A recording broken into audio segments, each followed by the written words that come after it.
Apoio Cultural Millennium, Centro de Línguas das Faculdades Trilógicas. Instituto de Ciência e Tecnologia Kepp e Pacheco, mantenedor das Faculdades Trilógicas Kepp e Pacheco e Nossa Senhora de Todos os Povos. Livraria Próton. Olá, telespectadores do nosso programa sobre a ciência, a trilogia analítica.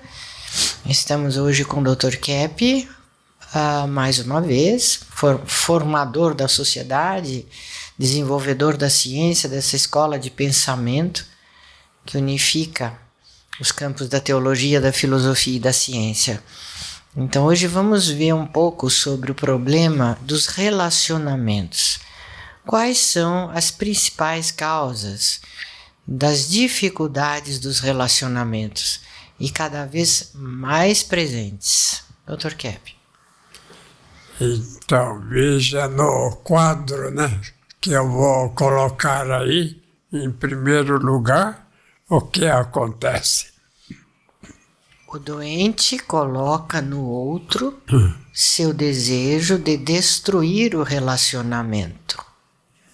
Conclusão: se ele não vê que é ele que não quer o outro, é impossível o relacionamento.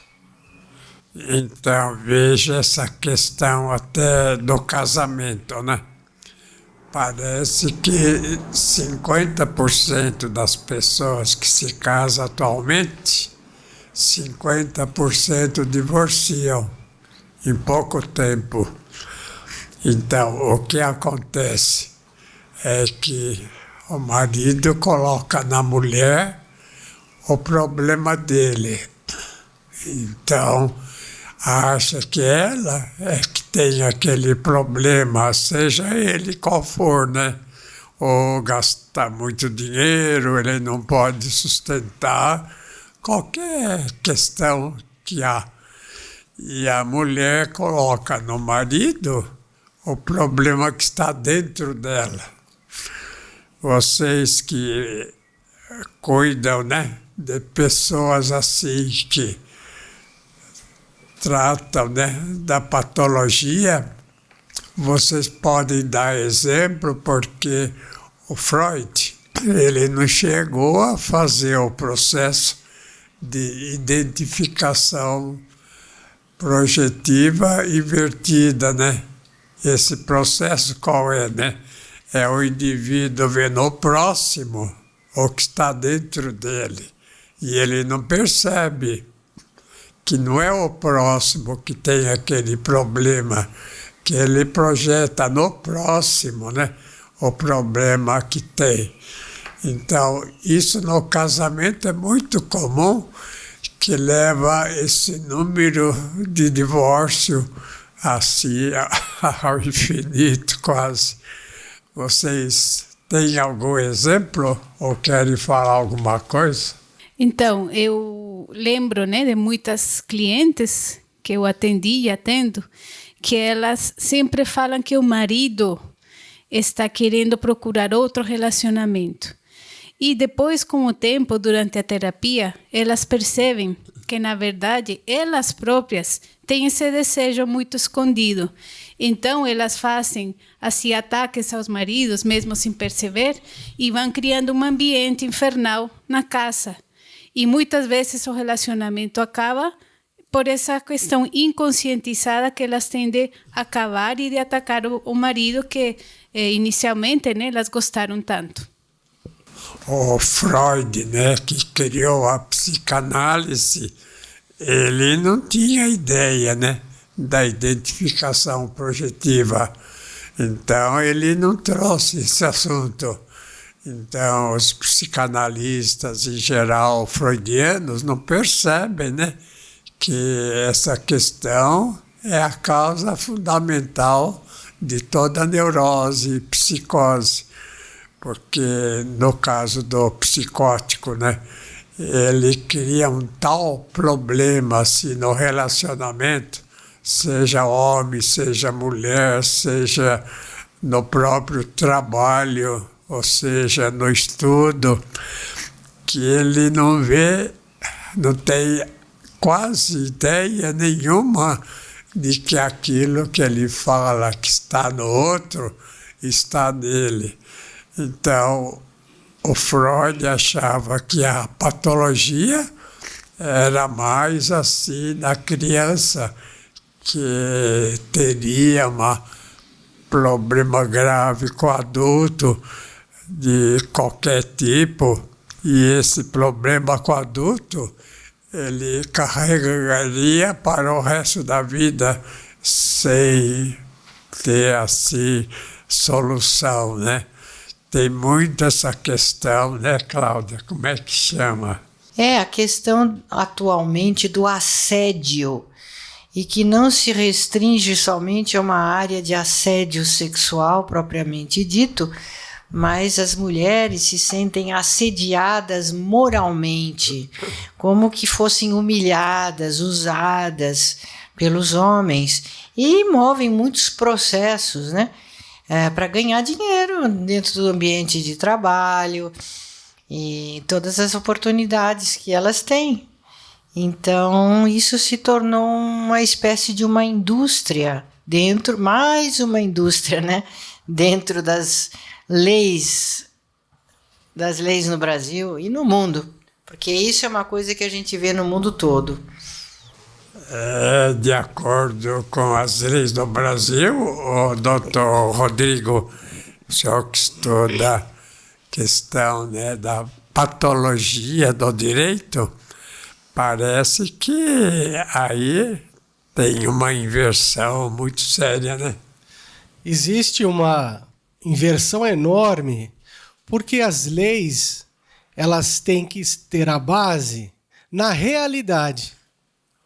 E a realidade é que tanto a mulher quanto o homem, em várias situações, tem problemas. Só que a lei diz que a mulher é inocente, que a culpa é exclusiva do homem, mas não vê que a causa do assédio muitas vezes se origina pela vontade que a mulher tem de se colocar nessa situação, muitas vezes até de forma inconsciente, mas tem. É uma pena que as leis não fazem essa abordagem completa e não entendem a psicopatologia feminina também. Quer dizer, né? Quem que assedia mais? Será que é o homem e a mulher? A mulher é que assedia o homem o tempo todo. Sim, porque essa questão do assédio, então a mulher ela acha que ela tem a liberdade, a famosa liberdade de se expressar como ela bem entender. Só que às vezes essa liberdade, ela se coloca numa situação de ridículo. E ela que acaba assediando. Então, tudo é condicional. Essa liberdade só é uma liberdade dentro do que é certo. E não de extrapolar ou querer manifestar todas as vontades e desejos inconscientes que ela tem e que ela não quer perceber. Então, é bom que os juízes, né, o pessoal, os advogados percebam essa inversão. Eu vou perguntar para o César uma coisa. Ô César, você nunca foi assediado por mulheres? Já, doutor Kep, claro. Quantas vezes? Inúmeras. Mas sabe que o senhor me fez lembrar uma coisa, doutor Kep? Que nos Estados Unidos, quando tem uma moça muito bonita para subir num elevador e só tem um homem, muitas vezes o homem deixa ela sozinha no elevador para não sofrer esse tipo de assédio e depois um processo dizendo que ele quis estuprar ela dentro do elevador e coisa do tipo.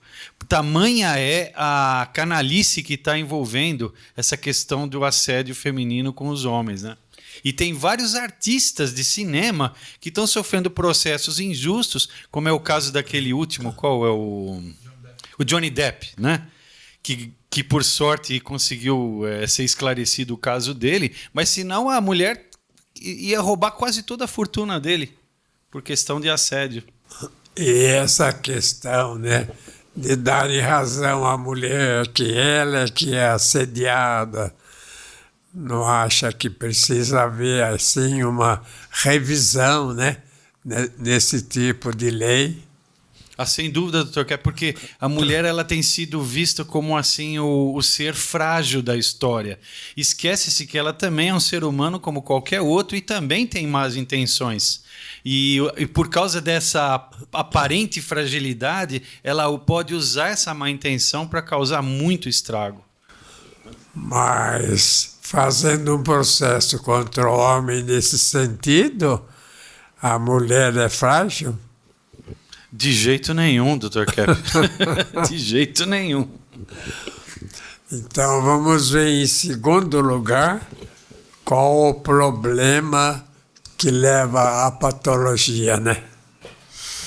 O doente sente necessidade de se modificar, mas pensa que é o outro que atrapalha a sua vida.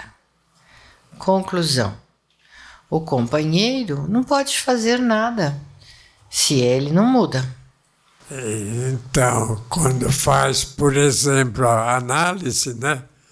A pessoa que faz análise não adianta ter consciência, não. Eu tenho consciência desse problema, daquele defeito, e se não corrige, né? Então, a análise se torna inválida.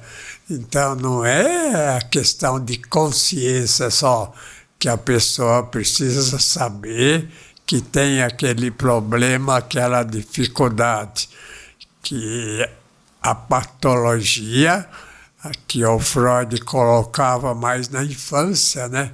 Das crianças assim, vamos dizer, sendo atacada pelos adultos, né? Por questões assim de família, questão de pai e mãe. Então, não é bem assim, né? Nós estamos mostrando que a neurose, ela surge não só por problemas na infância, mas principalmente na fase adulta. Veja aí essa ideia, né? O doente sente necessidade de se modificar, mas pensa que é o outro que atrapalha a sua vida. Quer dizer, quando a pessoa faz a queixa de alguém, seja nesse caso que a gente abordou agora, né? Ou qualquer outro caso, então vai fazer análise, mas a análise não é para ver, sei, eu sou assim, que coisa terrível, né? Mas se não muda, então, por que vai fazer análise? O que acha, doutora Heloísa? Então, essa questão, né, da queixa, que a pessoa, sempre que está se queixando, ela está acusando os outros. Então, ela não quer ver as intenções dela, né? E eu vejo muito comum entre minhas clientes, às vezes comentam que ela não trabalha porque o marido não deixa. Então, ela nunca quer ver que ela nunca quis trabalhar, né? Então, ela preferiu se casar, cuidar dos filhos, mesmo tendo se formado. Mas ela culpa o homem, né? De ela não querer se desenvolver profissionalmente. Ela está sempre se queixando, acusando os outros. E as mulheres precisam ver que é muito comum acusar os parceiros, né? Das nossas escolhas na vida, né? Esse é um fato interessante, né? Que a mulher acha que se ela for trabalhar, o marido vai se divorciar, vai não aceitar, e não que ela é que não quer trabalhar, porque o trabalho, principalmente para a mulher, o trabalho fora de casa é um trabalho difícil, né? Para o homem é dificílimo. Então, o homem se encaixar no trabalho fora de casa, ele demora anos. Então, e interessante isso, né? Que a maior parte dos povos atualmente pelo menos um terço, vamos dizer, no Brasil, não quer trabalhar, mesmo sendo homem, é claro, mulher muito mais, né?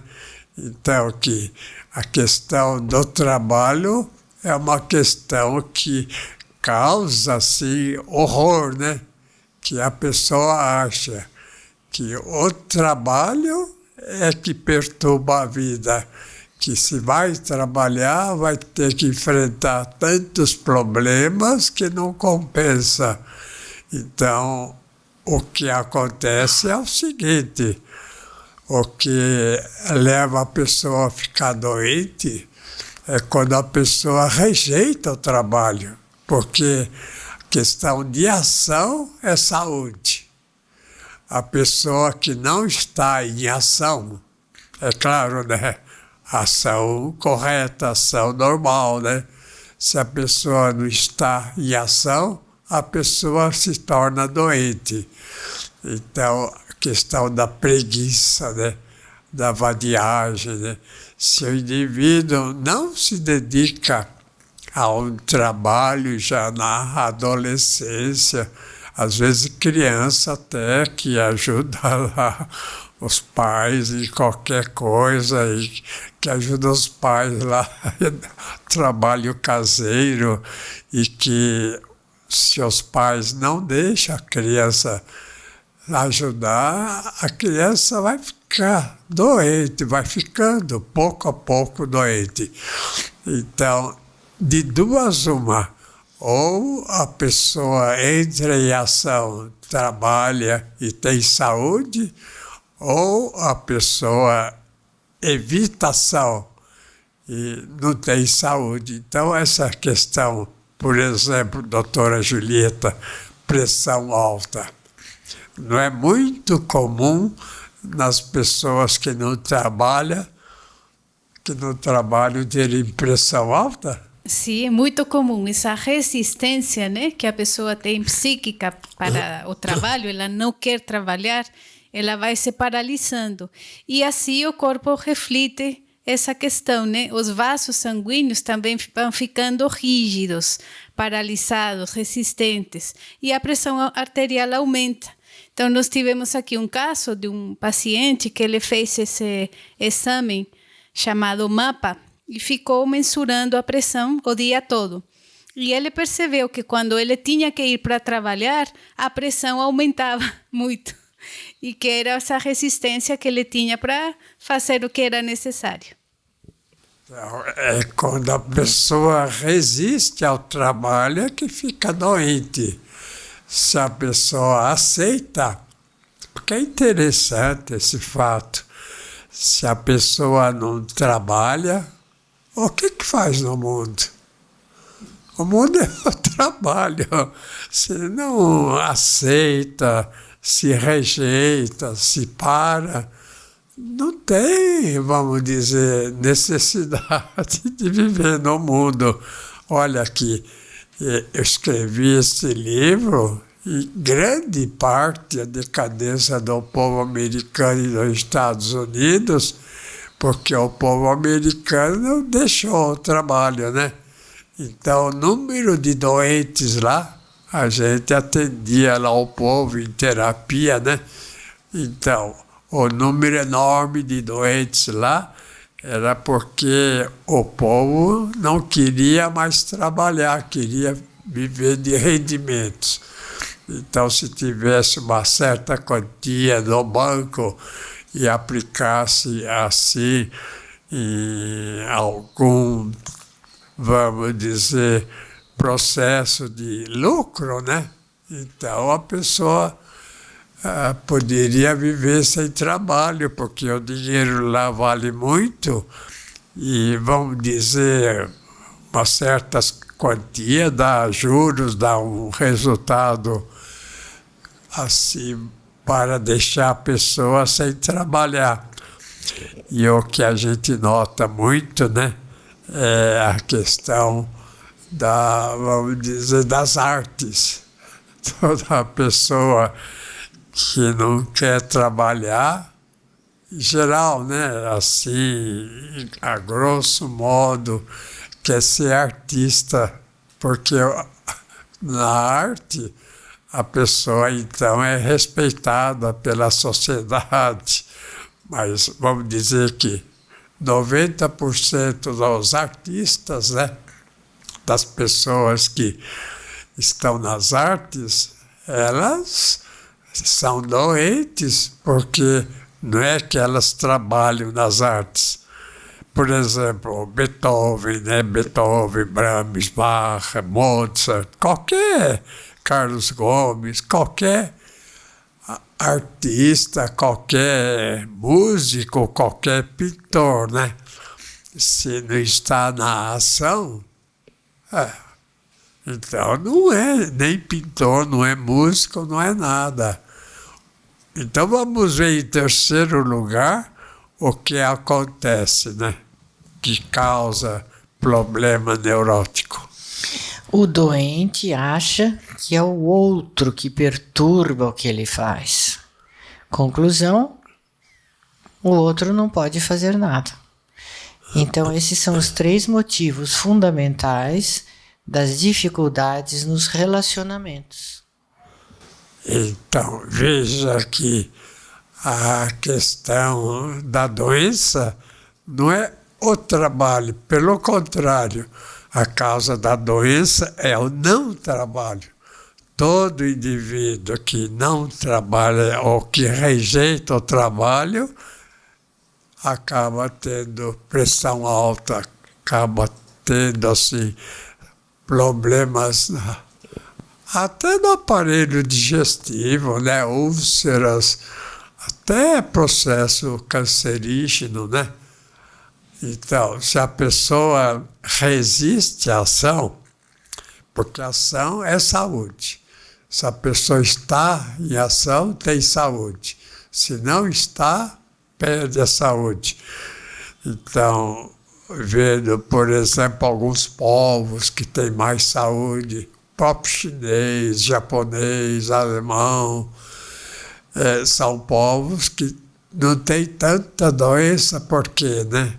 Porque não param de trabalhar. De maneira, se vocês quiserem, né, ter saúde, vão trabalhar. Tá certo, Heloísa? Sim, e é por isso que as pessoas que se aposentam e param adoecem muito e morrem mais cedo, porque a inação é o perecimento, né? Então, nós temos que sempre estar em atividade, sendo útil, usando o cérebro, né, os braços, as pernas, tudo para fazer algum bem, né? Nesse sentido, né, Dr. Kepp, o trabalho ele é energia, ele é um fluxo de energia pelo corpo. Então, nós vivemos pela energia que a gente capta de fora, essa energia emanada do ser divino. E essa captação de energia depende da nossa ação. E se a gente breca essa ação, essa energia não continua o fluxo. Então a gente breca aquele fluxo e fica doente, porque não deixa o Espírito Divino fluir pela gente através do trabalho, né? O senhor está falando da descoberta de Tesla, da energia escalar, né? Exatamente, Dr. Kepp. Se a pessoa não tem ação no trabalho, é claro, né? Um trabalho normal, honesto, né? Se a pessoa não é assim, trabalhadora, então é claro, né, que a pessoa não vai ter saúde, que a pessoa, vamos dizer, na aposentadoria, como a doutora Heloísa falou, a pessoa que quer aposentadoria está escolhendo a morte, né? A pessoa que não entra em ação que preferiu morrer. Então, ou a pessoa trabalha e tem saúde, ou ela rejeita o trabalho e, por exemplo, o número de aposentados, né? Mesmo aqui no Brasil, né? Um número enorme. E o que faz essa gente que está aposentada? Vive passeando aí, visitando lugares. visitando os amigos, parentes. E nunca se satisfaz, né, Dr. Kepp? A pessoa fica viajando e sempre se sentindo angustiada, porque a felicidade vem do trabalho, da ação, né? E a pessoa se sente cada vez pior. Isso. É só voltar ao trabalho, fazer alguma coisa, a pessoa vai se sentir bem, né? Vamos dizer tchau? Então, Tchau. até a próxima.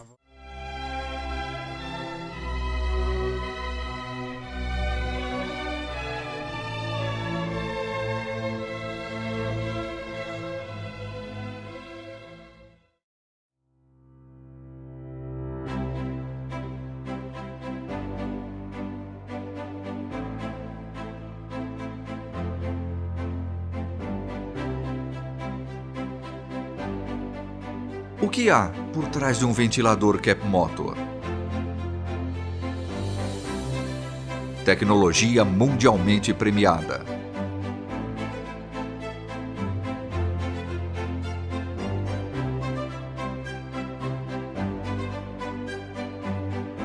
Capta e transmite a energia do magnetismo. Neutraliza ondas prejudiciais que nos cercam. Harmoniza o ambiente. Fortalece o sistema imunológico. Por isso, quando ouvir falar de Kep Motor, você pode acreditar. Ventilador de mesa Art Deco, saúde e bem-estar.